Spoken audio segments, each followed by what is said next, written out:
So we're just 1 minute past the hour, but as mentioned, I think we have a very ambitious and exciting agenda. So I think we're going to get started. Welcome to everyone across the country.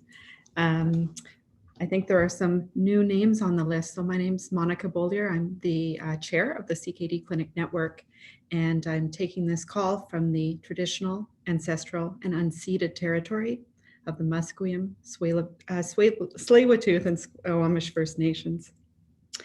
And today we have two presentations. They are in somewhat interactive presentations. And I think I will present the speakers right now to allow us enough time to hear both presentations. And so our first presenter is Dr. Claudio Regato, who is known to many on the call. He is a kidney specialist and associate professor at the University of Manitoba, as well as a very prolific researcher. His current work is focused on using digital health technology to help patients monitor their kidney disease. And he's going to share the Manitoba experience with virtual care in the COVID pandemic. And maybe what we'll do is we will start with that presentation before we transfer. And I think we should use the chat for questions if possible, and we'll answer them at the end. And Selena, I think there's one slide to put up as we start. Yep. So just to thank everybody and acknowledge the power of a national network. One of our previous presentations was on the CKD self-management website study. And just to congratulate the program that they did meet their target even through these COVID times in terms of recruiting for this feasibility study. And thanks to all of you for participating. And so I think January, end of the year, end of the month in January, some preliminary results are going to be disseminated. And so if you're interested in collaborating on the next phase of this initiative, please contact Mo, and her email is there. So thanks again for all your support. And with that, I'd like to turn over to Claudio. Dr. Regato is going to start with the presentation on sharing with us the experiences in Manitoba with virtual care and COVID-19. Claudio, thank you for joining us. Thank you, Monica. It's a real pleasure. Thank you for inviting me, and thank you all to you for attending. And, you know, I acknowledge that I'm speaking to you today from Winnipeg. This is Treaty 1 territory in the ancestral homes of the Anishinaabe people. Sorry, I mispronounced that. I did have some survey questions, Selena. So how are we going to do that? Because if you give me command of the screen, then I don't know if you can still do those survey questions. How do you think we should do that? I could launch the poll for you. So just let me know, and I'll Perfect. Start the Perfect. All right. So I will start up my slides. This should be, and start this. All right. Sorry. We're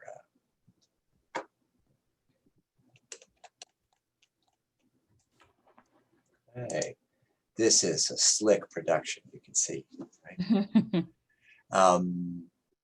Okay, there's someone coming in. Do I admit them? I'm getting these messages now that I have control. All right, perfect.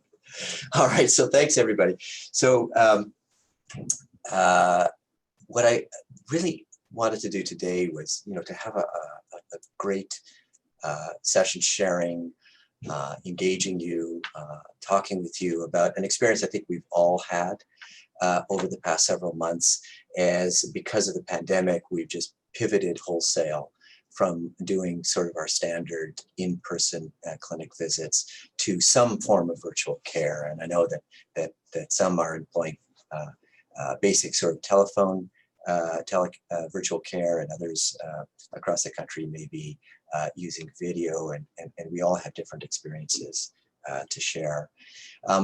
My disclosures, just so you're aware that I have received honorarium and research funding from the companies listed. None of that work is relevant or part of the stuff that I will be talking to you today. So these are the objectives for the talk. And again, the overarching goal is to have a good conversation. And in the course of that, I'll present some of our clinical experience in the transition to virtual care, and also some of the research initiatives that we've been doing centered around, how do we use telemonitoring effectively in CKD, right? So, and I would clarify that we're not using telemonitoring clinically in Manitoba, but we are exploring in a research guise, how we would do that. So, Selena, would you launch the survey questions? So, in the spirit of having that conversation, I had some really groovy questions I wanted to ask you guys. And we'll give it a little time just for everybody to fill this out.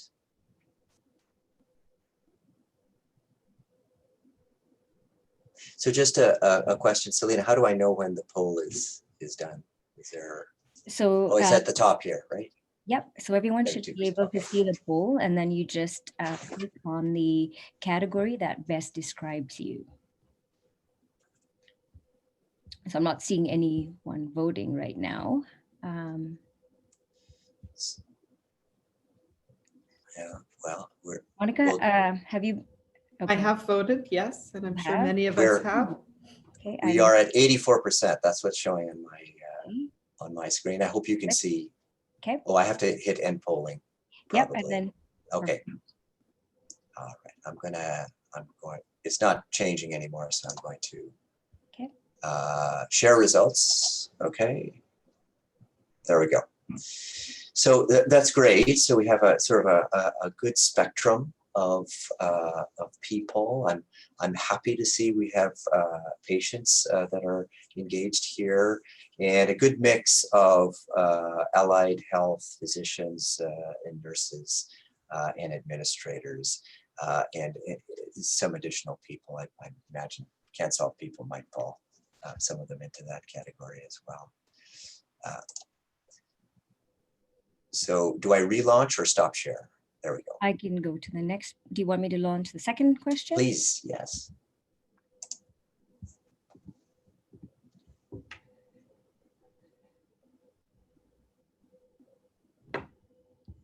Okay, can you see it?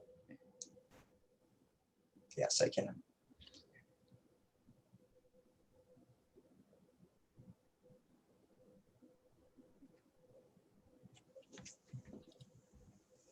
We're at about 50% of people voting, so we'll just wait a little bit longer.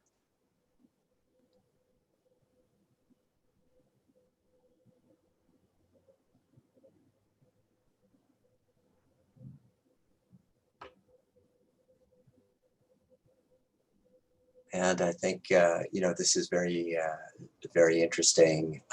You're definitely skewed towards more than 50%.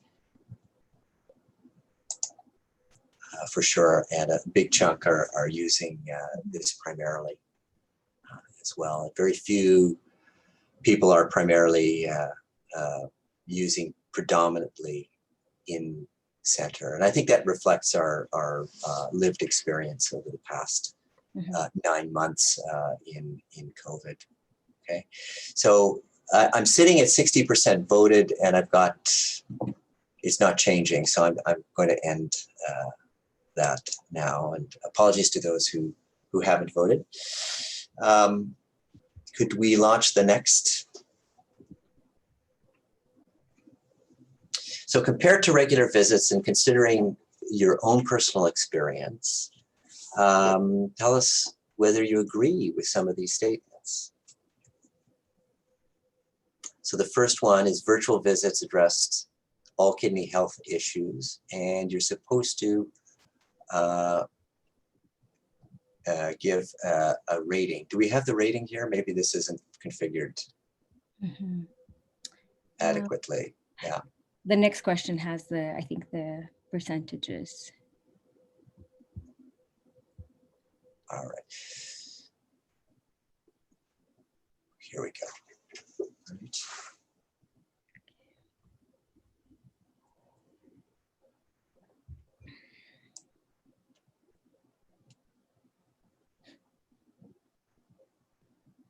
So there's some optimism in the sense that there's some, that people see a role for virtual care options.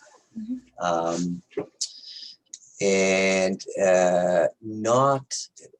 we have 50% of the vote in right now. It's looking like there's some concerns that we're not addressing all the kidney health issues, right, with this methodology, that there are limits to the virtual care, at least as we're doing it right now. And there's, some of that contact with patients and the relationship building that people are acknowledging here. And, I can see that, and I think we all share that as well. So in the interest of time, I'm going to move on because the voting has plateaued. Could we move to the next question?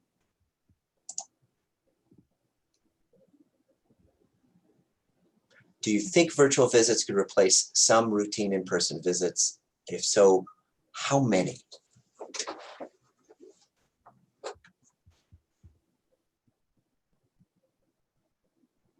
Oh, people are really quick on this one. The numbers are just climbing. There's enthusiasm for this question.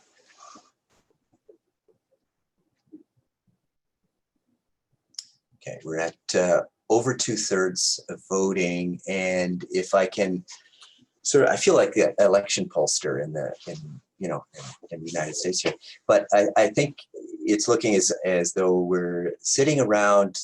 Most people would feel that around half of visits might work as virtual visits, right? So there's that's significant, and that's also an estimate that anecdotally I've heard in talking to colleagues as well. So that doesn't surprise me. Perhaps move on to the next. That was your last question. That was perfect. So we're right on time. Wonderful. All right. So to put that all together, it sounds like most of us are feeling there's a role. There's a role ongoing in the future, but not for all visits and all types of interactions.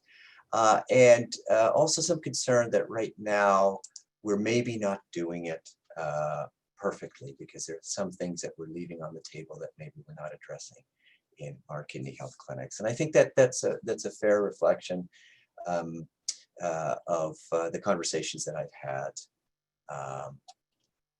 over time. Do I have control of the screen? Because my thing is not moving. I'm sorry. Now it is. Okay, perfect. So what do we mean by virtual care? I think if we look across the country, there's a heterogeneity of different methods that we're applying.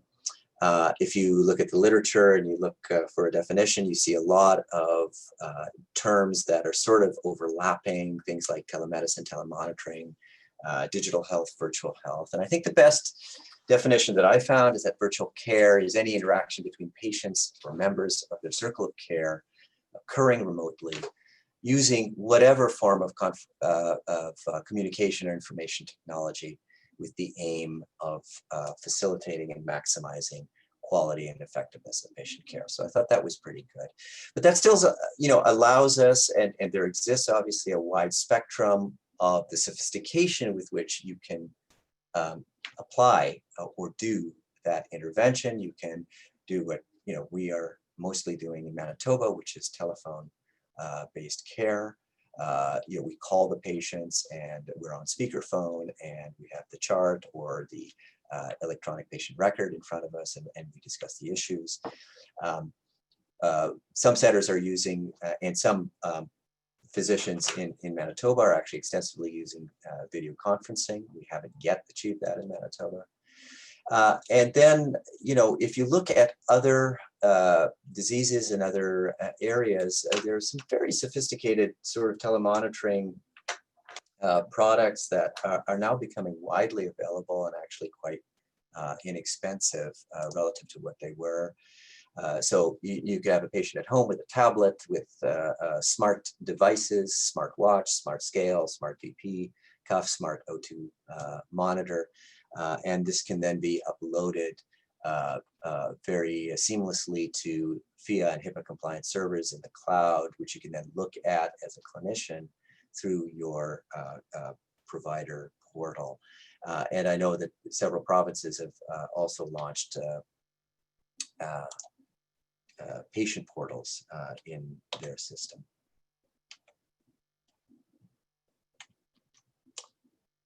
My show has stopped responding. Could you maybe? Could you, if you just move your mouse down to the bottom, you should, there you go. That is what is needed. Okay, did I miss something? Selena wanted me to cede control of the slides to her, and she was absolutely right, because this isn't working. Are you, yeah, there you go. Okay, Perfect. there, all right, okay. That's where you move your mouse. So although virtual care, this global experience is quite new to us, it's virtual care is actually this idea, and this technology in some form or another has been around for a long time. It's not new. This is one of my favorite quotes from one of my favorite authors, William Gibson. I guess you could call him a science fiction author. And the quote is, "The future is already here, it's just not evenly distributed." And that is so true of virtual care when you look at across jurisdictions and even within a country in different areas. So I've put this graph together, bringing together statistics from a number of different sources. If we look at the Canadian experience, we're utilizing about, before the pandemic, we were utilizing about 1%. In other words, 1% of our interactions and visits with patients were done virtually through telemedicine or phone or one of those tele technologies. And in the approximately the same time period, if you look across the Atlantic at the national health system in the UK, about 14% of their patient visits, doctor-patient visits, were actually done virtually. So a much higher rate of utilization there. And then if you go to the Silicon Valley, sort of the heart of technology in the universe, and you look at the Kaiser Permanente medical system, which takes care of about 12 million patients. That's kind of mind-boggling, isn't it? One hospital and clinic system in the United States has about a third of the patients in Canada. But about 50% of their touch points between patients and physicians were digital. And about 18% of actual visits were through virtual care. So this has been around, it's been around before the pandemic, and it's been variably applied. And it's interesting that this variability exists because in 2020, we now have a lot of evidence that virtual care is effective, and that it's cost effective. And there have been several systematic reviews and several cost effectiveness reviews that have looked at this question in a variety of different use cases. And I've given just a couple of examples here. For example, medical care to remote communities and patients. There are several systematic reviews showing non-inferiority of the remote virtual format of care. Management of type 1 diabetes. There are several systematic reviews, again, which show equivalence of care. And as patients become higher risk, it's interesting as you incorporate virtual care and telemonitoring, for example, in high-risk heart failure patients that are being discharged from hospital, and you add virtual visits to their standard monthly clinic visits with their outpatients, you're able to reduce readmissions to hospital and mortality substantially. So the higher the risk of the patient, the bigger the bang for the buck, I guess, is the message that I'm talking to you. We've done 2 systematic reviews in this particular population. Cochrane has done a systematic review, and this is where these numbers come from. And a couple of other learnings from these systematic reviews is that the more sophisticated sort of telemonitoring approaches seem to have more effect than the simpler sort of telephone-based, what we call structured telephone support types. And the other learning is that disease specificity is very important. That, in other words, your IT, your tech, has to be supported at the back end by an experienced multidisciplinary team that is focused and competent and expert in the disease in question, whether that be heart failure or CKD. There have been a number of cost effectiveness studies and models that have been generated over time that have also looked at cost effectiveness of these strategies, particularly in heart failure, and have found them cost effective. And I'm trying to advance my slides, sorry. Okay, let me do that again. There we go. I'm just showing you this because it's relevant to CKD. This is work that was done by our group.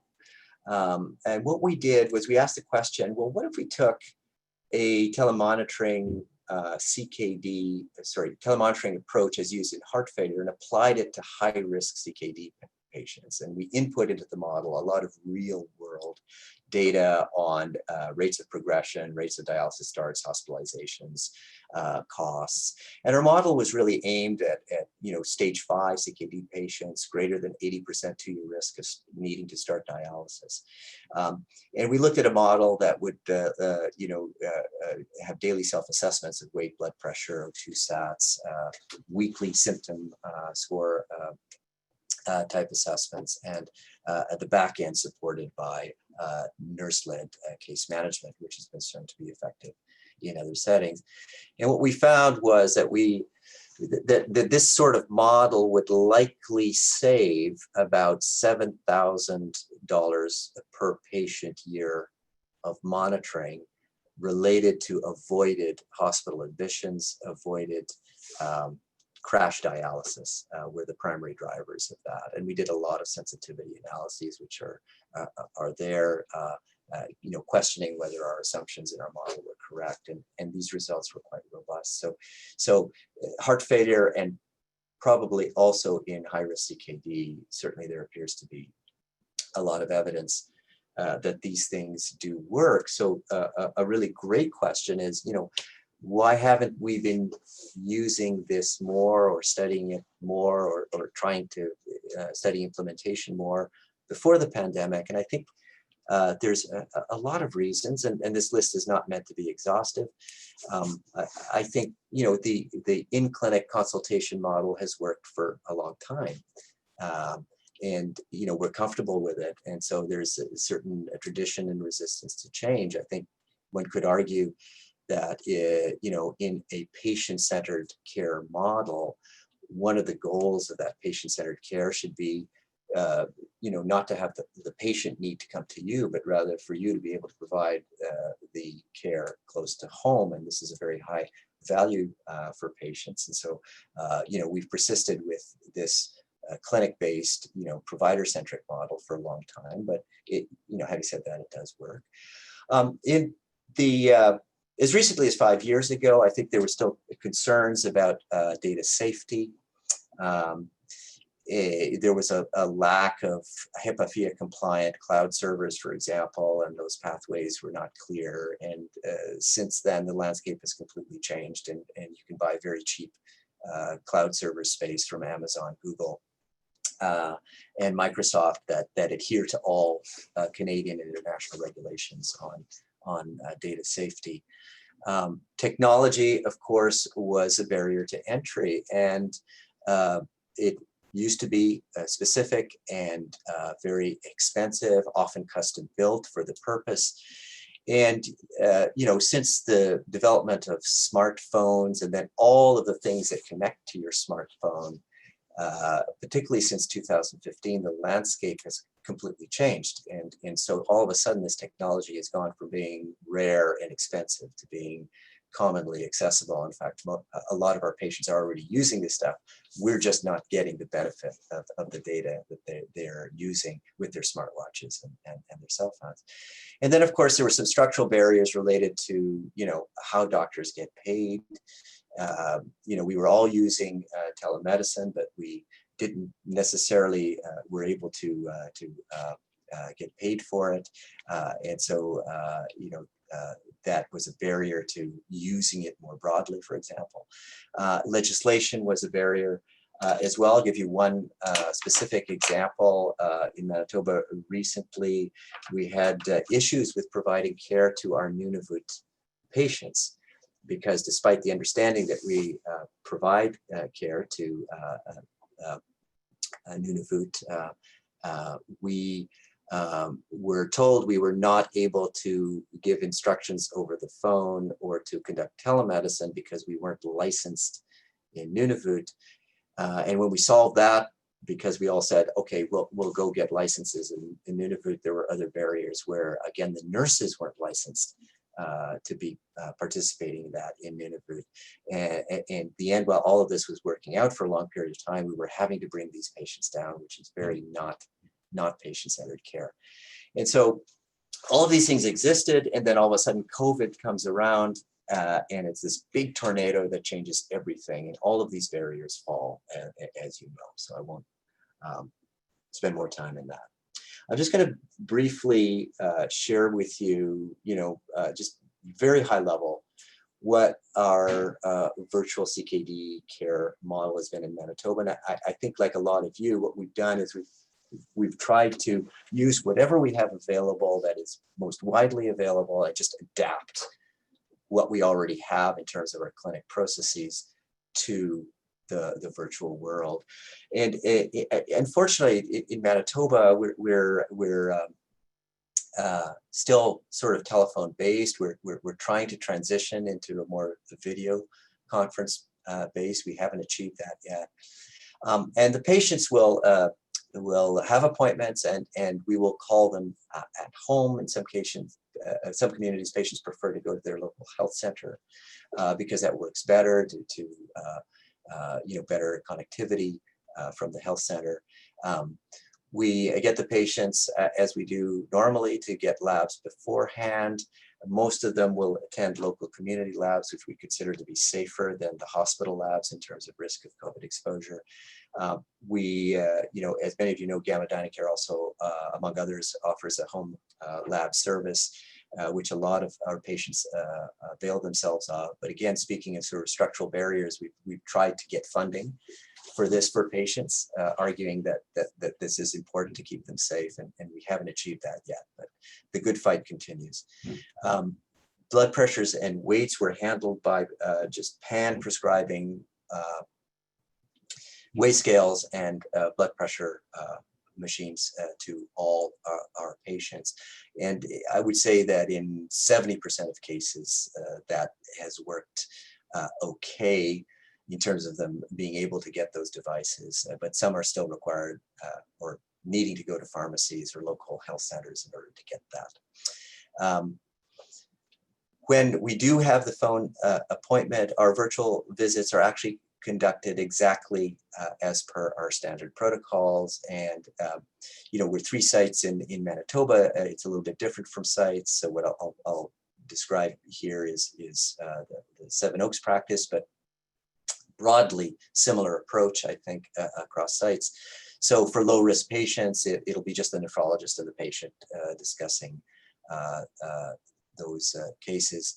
And in the high-risk patients, it will be our entire multidisciplinary team on speakerphone, and we actually get together in a room to talk with the patient on speakerphone. So the team is interacting together, and often there's a family member or assistance with the patient in their home or the health center.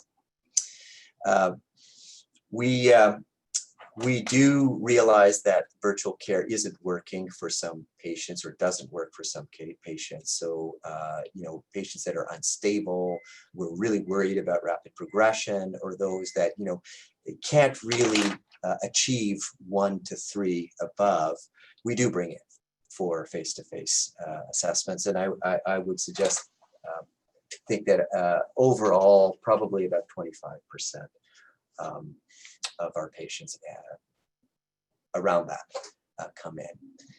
And stable patients, of course, if we're happy with how things are going, then we continue with the virtual follow-up visits, right? I think this is broadly similar to to what we do. But I think to allude to what I said earlier, this is a very basic form of virtual care, right? There's no telemonitoring. We're not piping data in from the home. We're not sharing data electronically with the patient. It's basically replacing the face-to-face verbal communication with the telephone, and hopefully soon a video.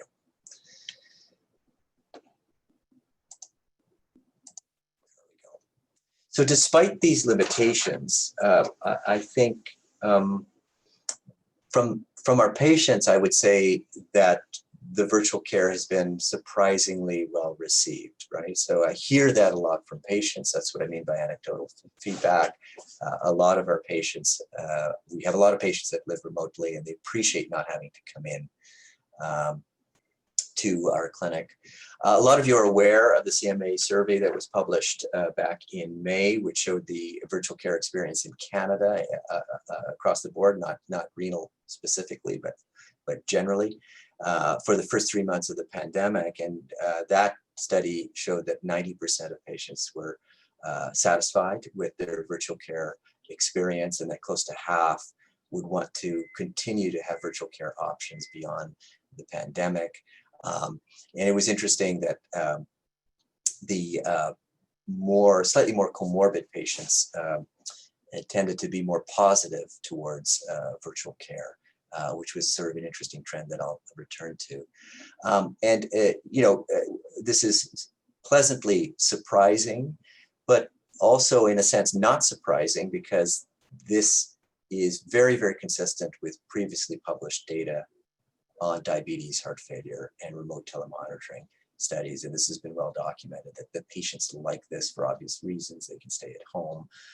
In that sense, it's very comfortable for them. It's very convenient for them, and so forth. So there's clearly a demand, and I think there's an argument from the patient-centered lens that this is worthwhile. And this is pre-pandemic data, and this just echoes what I mentioned before, that patients who have more chronic disease tend to be more satisfied than average with virtual options to access care. And I think that's logical if you think that our CKD patients have to see physicians a lot. And to have the option of having a proportion of those visits not be in person but be virtual, I think is very good. So this is, in a sense, not surprising. So very, very consistent data about how patients perceive virtual health, consistent with what we knew before the pandemic, and certainly as it evolves, consistent going forward after the pandemic. So let me change gears a little bit and talk about what we've been doing over the past 5 years with looking at designing telemonitoring solutions for high-risk CKD patients. So we've developed a platform we call Viewer. It's called Viewer, which is, I guess, an acronym for Virtual Ward Incorporating Electronic Wearables, right? So what the platform involves is a kit, which is a smart tablet with a suite of smart devices. The patients are taught to do self-assessments. We ask them to do it daily in practice, and I'll show you some of that data. They do it 2 to 3 times a week, which is still okay.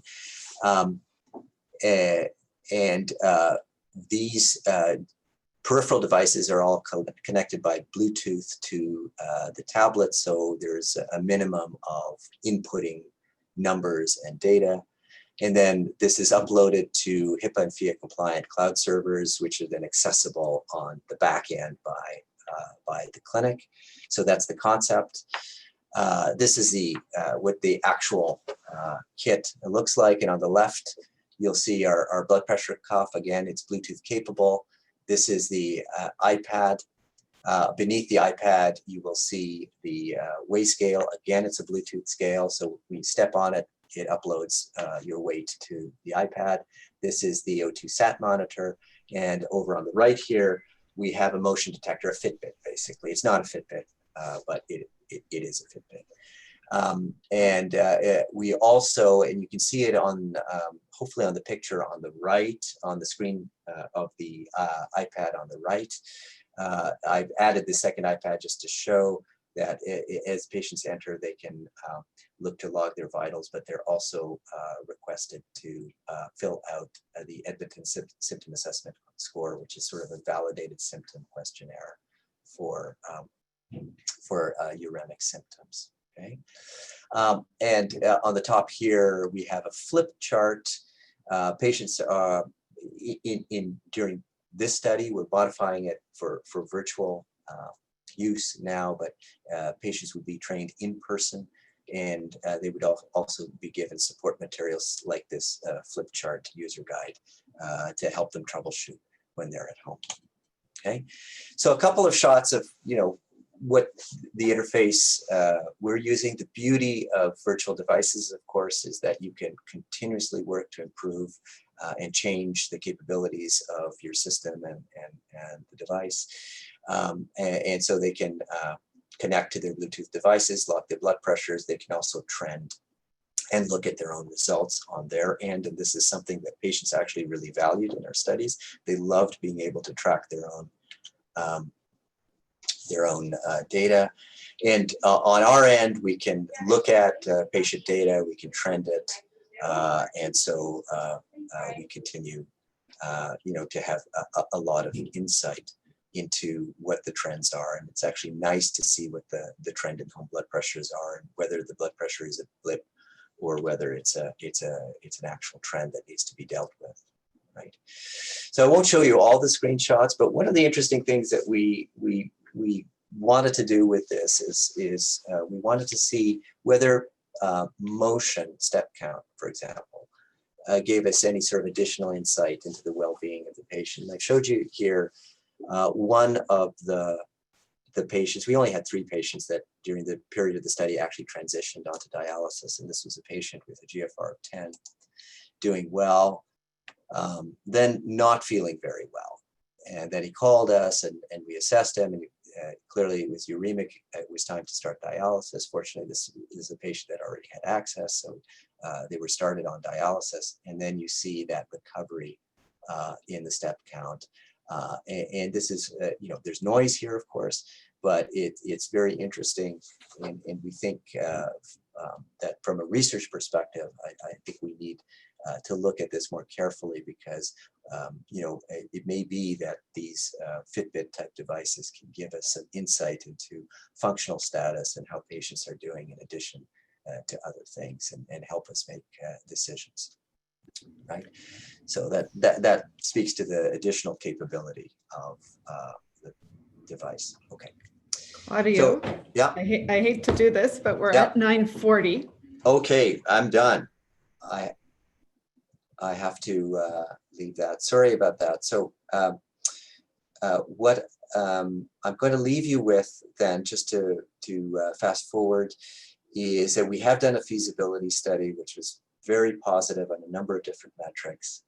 And as many of you know, because many of you are part of this initiative, and thank you for supporting that, we have submitted for a multi-center study of a telemonitoring type intervention versus usual care in our patients, to look at whether we can actually improve our outcomes using these telemonitoring technologies.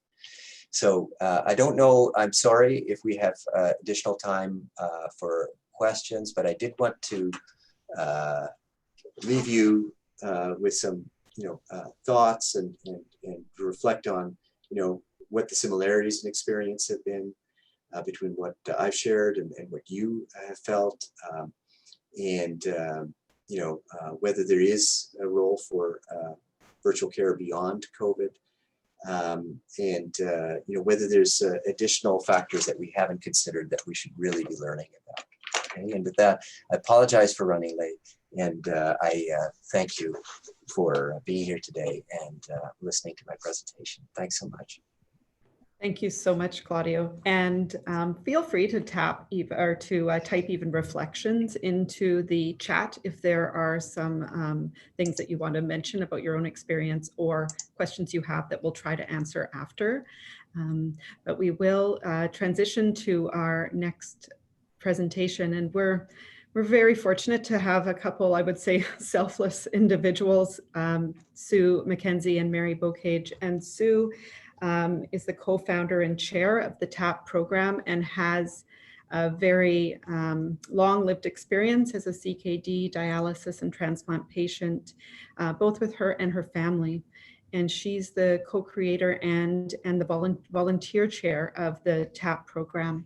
And with her is Mary Bocage, who I'm sure you've heard speak before at many renal initiatives. She is Anishinaabe from the Nipissing First Nation, and she also has a long and varied lived experience with CKD, dialysis, and transplantation.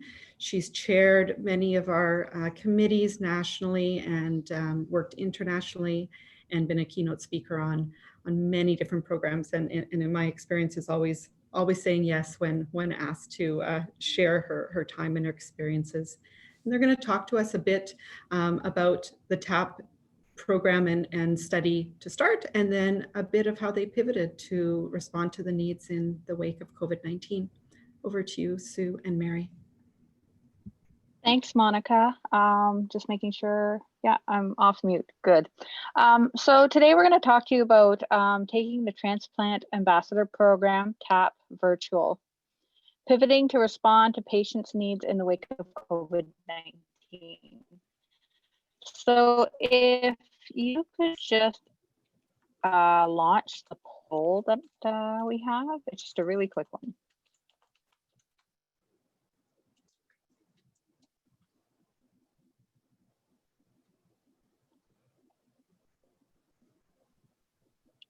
So we just had a really quick question. We just wanted to know, have you heard of the Transplant Ambassador Program before?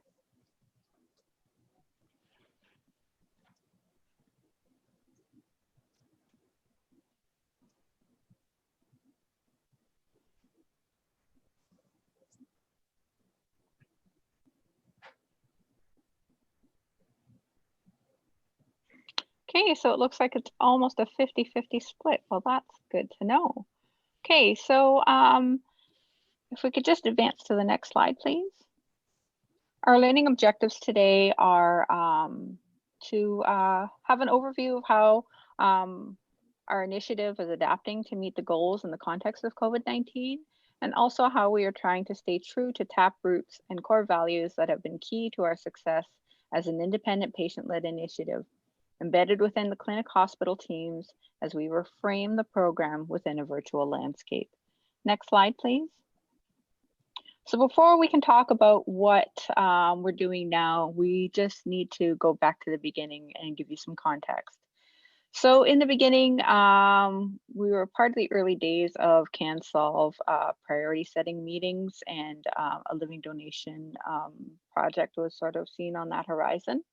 In March 2016, there was a living donation and kidney transplantation workshop that was conducted with various patient partners, researchers, and policymakers across Ontario. Out of that workshop, there was some main themes that emerged, and TAP was one of them.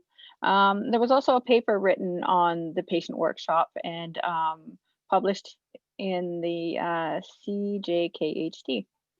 Next slide, please. So the big picture, TAP is a grassroots patient-directed research initiative supported by the CanSolve CKD network. The Ontario Renal Network and Trillium Gift of Life Network are leveraging the power of peer and incorporating TAP as a core component of their access to kidney transplantation and living donation provincial strategy to ensure patients and families from across Ontario have access to this unique program. Staying true to core values, is what we kind of call the secret sauce of what makes TAP work. We flipped the script on the big ask, and so we call it the big tell. So it's more about sharing your story and your kidney journey than asking for a kidney. We're also feel that it's important to be part of the clinical team, embedded within the QI team, both physically and virtually. And over the years, we've built very trusted relationships. We perform comprehensive training with our ambassadors. We also look at things like train the trainer. We encourage our ambassadors to replace themselves as they feel they need to move on. And we also do police checks, and we work together with our hospital volunteer teams to perform their onboarding practices as well. Next slide, please. So this is just a map of part of Ontario. And for those that don't know, there are 27 regional renal units across Ontario. Our control group consisted of 13 centers selected randomly. The plan was always to offer TAP to all 27 centers. We are looking to start phase 2 implementation sometime in the new year. Obviously, COVID delayed those original plans. Next slide. Our strategic framework with the ORN was, the objective was to enhance access to and improve patients' experience of kidney transplantation with a focus on living kidney donation by using regional accountability, quality improvements, actionable insights, transplant ambassadors, and education. So just so you're aware, we are one of the pillars of the ENACT strategy that ORN is shepherding. Next slide, please. So just really quickly, I just want to read TAP's vision and mission. Our vision is that all patients living with CKD and their family members are knowledgeable about and have access to kidney transplantation and living donation. The TAP mission is to support patients living with CKD and their family members in learning more about kidney transplantation and living kidney donation through a supportive in-person donor and recipient-based TAP. Next slide, please. Our program goals are simple: to facilitate meaningful interactions between ambassadors and current patients living with CKD and treated by dialysis. We want to inspire patients living with CKD to consider and pursue transplant as an option at the earliest possible stage. We also want to inspire family and friends of patients living with CKD to pursue becoming a living donor.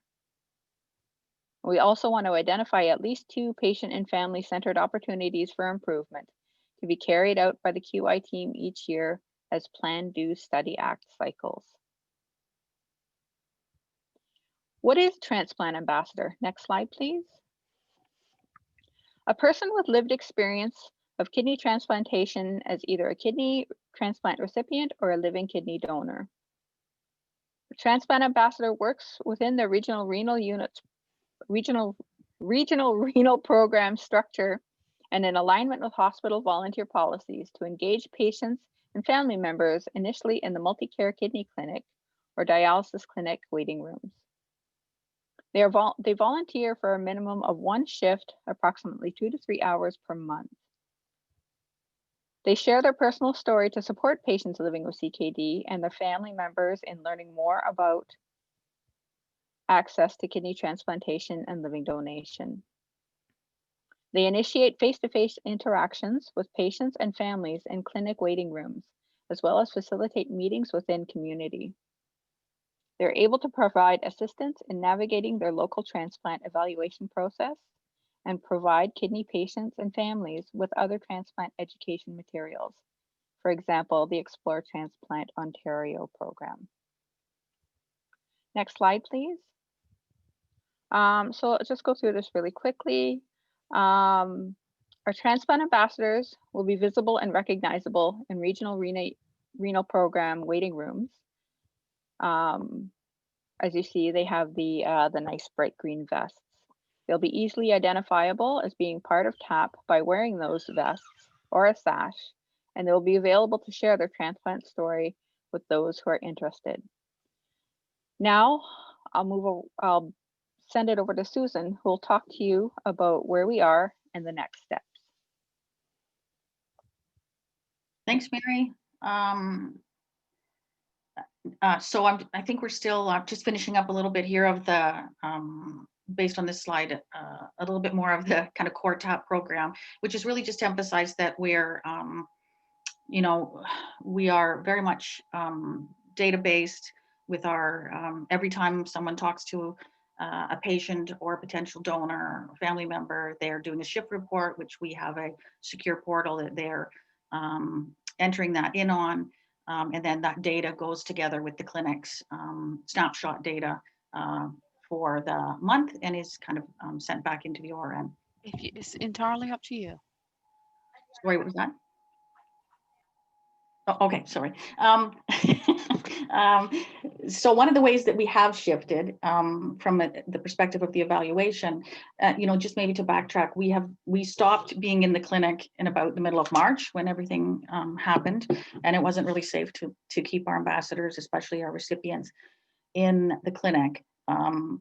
And so we've kind of, you know, we spent the last 6 months or so, you know, pivoting, regrouping with our ambassadors, regrouping with our quality improvement teams, and really understanding whether they'd be open to virtual TAP and what that would look like. And certainly in all of our discussions, there's a keen interest in keeping it going and ensuring that ambassadors can be available by phone and also virtually. So one of the things that we've had to do in terms of being true to our data roots is really to develop a new shift report, because our initial shift reports were all based on conversations that happened in a particular center. So then we could compare, you know, how many of those conversations are happening with how many people are being referred for workup, either as a donor or recipient, and how many transplants are happening. So when we go virtual, we're no longer talking to people necessarily always in our center. And there was a need to create a shift report that reflected, I spoke with someone, but it wasn't someone in my center. It may have been someone in another center, or it might have been someone, you know, in one of the centers that aren't even in the study. So we've built in a process to manage that as well. Could you go to the next slide? This is actually just a tally of what our work was before we left clinic.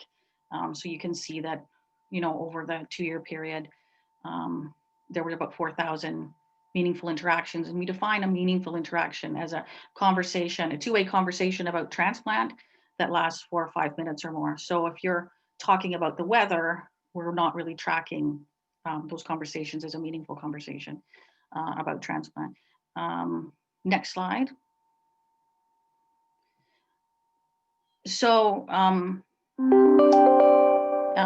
in terms of, you know, again, talking more to the pivot that we did from a virtual perspective, we have had multiple meetings, as I've mentioned.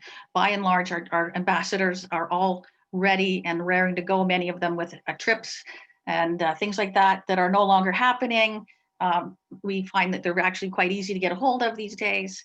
And in addition, the transplant teams, you know, in the clinics are keen, you know, because they've, you know, there's been a lot of change and a lot of people, you know, moving to other areas and changes in roles. So there's a real sense that some of these transplant conversations have fallen through the cracks a bit. So beginning to really see the transplant ambassadors as really a resource for them. And so we're now looking at how we can tailor our materials and our interventions in those centers in a way that works best for them.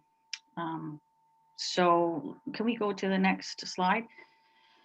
The other thing that we've had to do when we started talking about virtual, which is a ton of work, was actually really revamping our website to manage that, looking at, as I said, all new materials to be able to promote the fact that we're available online now and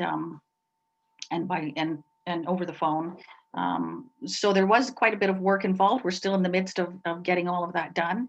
And when we met with all the QI teams, we certainly talked with them about what interventions or how we could build TAP into their workflow. So in other words, are you sending letters out to your patients in MCKC to in multi-care kidney clinics to ask them, you know, for the next appointment? If so, could we include a TAP flyer in that? Are you calling them? If so, could the person who calls them ask if they want to speak to a TAP ambassador? So just trying to understand what each center, what their workflow was, and really trying to gear whatever material we could provide based on that workflow.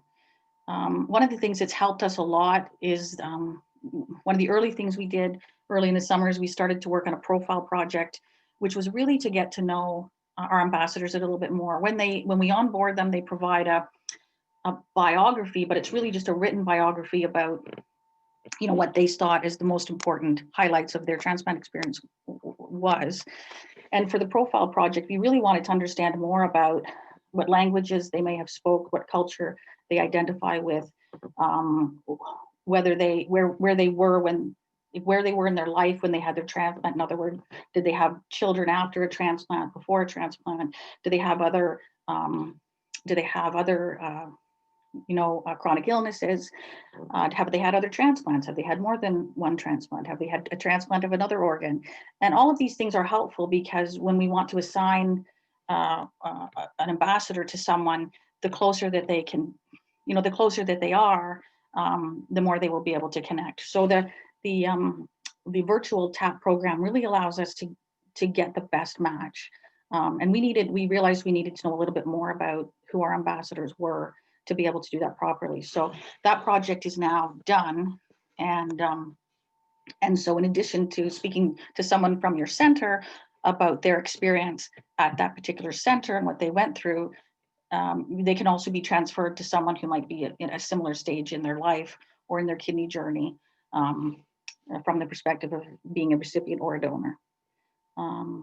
So maybe we can, and then this big slide that simply says, we purchased Zoom Medical, which of course has more encryption, more, it's a more secure system. And as we talked with the QI teams, most of them are just in the midst of figuring out what system they're going to use, if they're using any system. And so it was very apparent that we needed to have our own system and that we could, organize our meetings on that system. They could use that system if they wanted to, as they were trying to figure out what virtual platform their hospital would end up using. So next slide. And the other thing, of course, we did with virtual TAP was, we had to move more into social media and really let people know that we were still, still available. And so we've had a volunteer working on our social media, profile across Facebook, Twitter, Instagram, and LinkedIn. And we're actually getting a lot of traction there. And we've identified a number of new ambassadors through that work as well. So we'll actually be onboarding 10 more ambassadors, which will, in December, which will put us up to about 75 ambassadors across Ontario. Could we go to the next slide? What's next? Next slide. And this is really just, us in our vests. Is that the last slide, or is there anything else? Yeah, so this is just our contact information should you want to know more about us. I would just make the last point that in this last minute that we have, that we are very anxious, and all of our ambassadors are very anxious to be back in the clinics. Being in the clinic and being visible, whether people speak with us or not, is has been a really important way that we've been able to, kind of naturalize transplant as part of the process. People seeing ambassadors, whether you're a caregiver or a family member or a recipient or a patient, really, being able to see people who've had that experience, been through that experience, whether you speak with them or not, becomes a very positive thing. And we do find that the chance to chat between seeing a dietitian and a social worker or whatever gives us an opportunity to have conversations when a person might not be willing to pick up the phone. So we really think that being in the clinic is critical, really important. Again, it helps us build those relationships with the clinical team. But virtual TAP was something we wanted to do. It was a down the road thing. This allowed us to do it sooner and really will be an enhancement of the program when we do get back into clinic. So that's really the end. Wonderful. Thank you so much, Sue and Mary. And I think it's a short presentation of a huge amount of work, and I think really makes us all think of how we include our patient partners in whatever way we have them in our clinics into our virtual flow. So thank you so much for the presentation. Just a few closing things to wrap up. Thanks to Selena for putting this all together, and thanks to Graham for helping out. There will be an evaluation. I encourage you to fill it out. There is a second part to this scheduled on December 17th, and we encourage everyone to attend. We have 2 provinces so far that are going to share their virtual experience, BC and Ontario. However, if any of you on the call from another province want to also share your experience with virtual care, please feel free to send myself and Selena a note. And I don't know if we have many time for questions, but maybe any questions on the chat that we don't get to, I'll have our presenters take a look at, and we'll put out some responses when we send out the evaluation, if that's all right. And on behalf of the Clinic Network, thank you again to our presenters, and have a great day, everybody. Bye, everyone. Thank you.